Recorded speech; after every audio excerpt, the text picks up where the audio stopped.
bakışına, ey tekrarda vur bakışına, baktımsa ağırdı.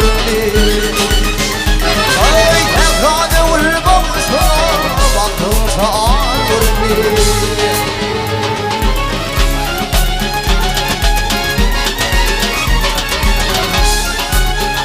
Ya duşama yekevatı dinledim min çıkılmadı. Ey kıyısağın birin vati dünya bana yar vurdu. Ey kıyısağın birin vati dünya bana yar vurdu.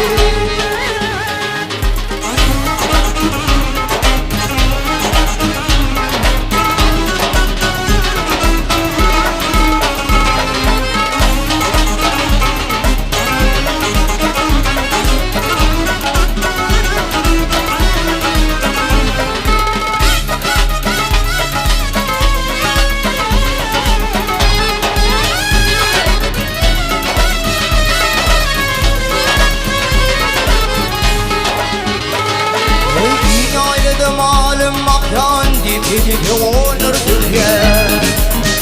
Ey soyvelen oğların siken yürüğünde pır vurdu. Ey soyvelen